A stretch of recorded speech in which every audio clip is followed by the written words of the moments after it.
सुनेत्रा पवार ने deputy CM ओहदे का हलफ लिया है।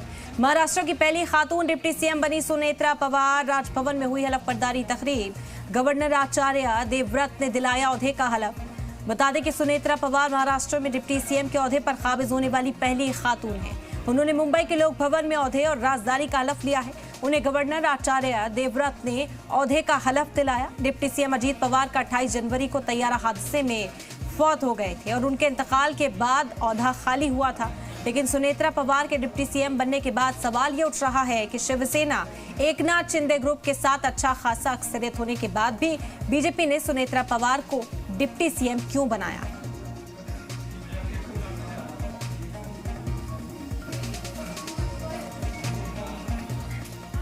तो अहम जानकारी इस वक्त आप तक पहुंचा रहे हैं। आपको बता दें कि सुनेत्रा पवार अब महाराष्ट्र की डिप्टी सीएम है। अजीत पवार के इंतकाल के बाद ये फैसला लिया गया कि सुनेत्रा पवार उनकी जगह लेंगी। सुनेत्रा पवार ने अब ओहदे और राजदारी का हलफ भी ले लिया है। गवर्नर ने उन्हें हलफ दिलाया और इस तकरीब में कई दिग्गज शामिल होते हुए नजर आए हैं। सुनेत्रा पवार ने ये ओहदा संभाल लिया है। बड़ी जानकारी इस वक्त आप तक पहुंचा रहे हैं। महाराष्ट्र की पहली खातून डिप्टी सीएम बन गई हैं सुनेत्रा पवार। डिप्टी सीएम ओहदे का हलफ लिया। महाराष्ट्र की पहली खातून डिप्टी सीएम बनी हैं सुनेत्रा पवार। राजभवन में हलफ बर्दारी तकरीब मुनक्किद की गई। गवर्नर आचार्य देवव्रत ने ओहदे का हलफ दिलाया है। सुनेत्रा पवार महाराष्ट्र में डिप्टी सीएम के ओहदे पर काबिज होने वाली पहली खातून है। उन्होंने मुंबई के लोक भवन में ओहदे और राजदारी का हलफ लिया। उन्हें गवर्नर आचार्य देवव्रत ने ओहदे का हलफ दिलाया है। डिप्टी सीएम अजीत पवार का 28 जनवरी को तैयारा हादसे में इंतकाल हुआ था। उसके बाद यह ओहदा खाली हो चुका था।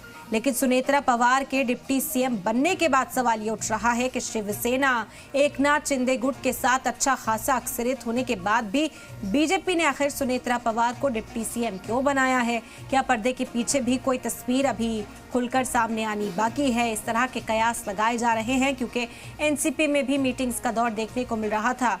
अजीत पवार के इंतकाल से पहले शरद पवार के साथ मीटिंग हुई थी। पूरी एनसीपी एक साथ नजर आ रही थी और 12 फरवरी को लेकर बड़ा ऐलान कयास चल रहे थे कि बड़ा ऐलान 12 फरवरी को किया जा सकता है।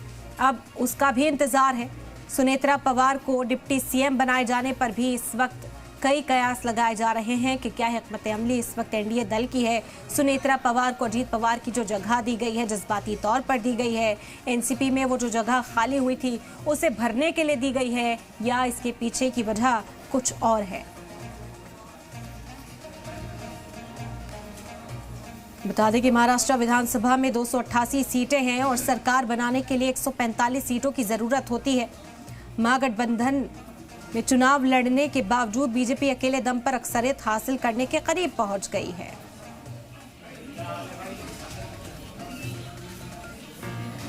बीजेपी को 132 सीटों पर जीत मिली थी। हालांकि इसके बावजूद बीजेपी ने 57 सीट वाली शिवसेना और 41 सीट वाली एनसीपी को सरकार का हिस्सा बनाया था। इसी वजह से अब सुनेत्रा पवार को जो ये पावर दी गई है, अजीत पवार की जगह दी गई है, सरकार में डिप्टी सीएम का ओहदा दिया गया है, इस पर कई सवाल उठ रहे हैं क्योंकि बीजेपी यहाँ पर खुद सरकार बनाने में अहल थी। बीजेपी ने एनसीपी और शिवसेना के साथ मिलकर चुनाव लड़ा था, लेकिन उसके बाद पोजीशन बीजेपी की अच्छी नजर आ रही थी।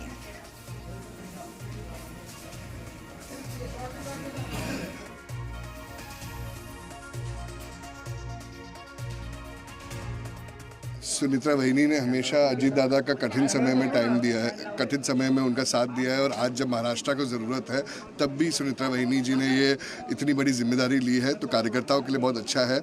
और अजीत दादा हमेशा लाडकी बहनों के भाई माने जाते थे, तो आज अगर एक महिला डिप्टी सीएम आ रही है महाराष्ट्र में तो ये बहुत बड़ी बात है हम सबके लिए, राष्ट्रवादी कांग्रेस पार्टी में। तो ज़ीशान सिद्दीकी को भी आपने सुना। यहाँ सुनेत्रा पवार के सीएम बनने पर मुबारकबाद पेश करते हुए नजर आए हैं। उन्होंने कहा कि हालात कुछ ऐसे हैं, अजीत पवार की सडन डिमाइस के बाद ये फैसला लिया गया जो बेहद अफसोसनाक है, लेकिन पार्टी के लिए ये बेहतर बताया जा रहा है। उन्होंने कहा कि अजीत पवार हमेशा पार्टी कारकुनान के लिए, लीडरान के लिए खड़े रहे और उनकी जगह सुनेत्रा पवार ने ले ली है, जो बेहद ज़रूरी था।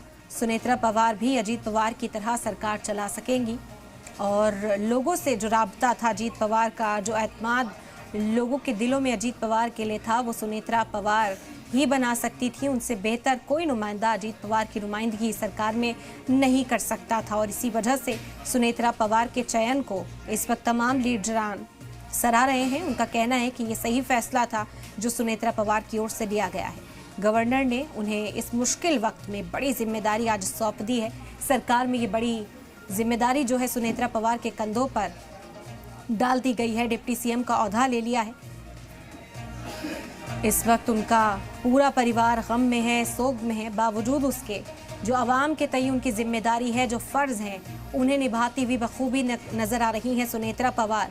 ये कहा गया कि अजीत पवार की मकबूलियत लोगों के बीच थी, वो दिल में जगह बनाते थे और उनकी जगह सुनेत्रा पवार ने ली है। ये सबसे वाजिब और सबसे बेहतर नज़र आता है आवाम के नज़रिए से भी, क्योंकि वो राब्ता जो अजीत पवार के साथ लोगों का था वही राब्ता कायम रखना चाहते थे और परिवार के फ़र्द से वो राब्ता कायम रहने की उम्मीद जाहिर की जा रही है। सबसे पहले तो मैं सुनेत्रा जी को शुभेच्छा देना चाहती हूँ कि एक महाराष्ट्र की पहली महिला उप मुख्यमंत्री हो रही है महाराष्ट्र में। ये हमारे लिए अभिमान की बात है। दूसरी बात ये कि सुनेत्रा जी से हमारे पर्सनल संबंध रहे हैं बहुत पुराने, तो वो आज बन रही हैं उप मुख्यमंत्री, इसका भी मुझे आनंद है। लेकिन उनके सामने चुनौतियां बहुत रहेंगी। मुझे सक्षमता से वो इनका सामना करेगी, इसका विश्वास है और मैं उनको शुभेच्छा देना चाहती हूँ। तो यहाँ पर लगातार मुबारकबाद का सिलसिला भी देखने को मिल रहा है। कहा जा रहा है कि सुनेत्रा पवार से बेहतर ये जिम्मेदारी कोई नहीं उठा सकता था और इसी के लिए अब सुनेत्रा पवार मेहनत करें। अजीत पवार की जगह उन्होंने फिलहाल सरकार में ले ली है।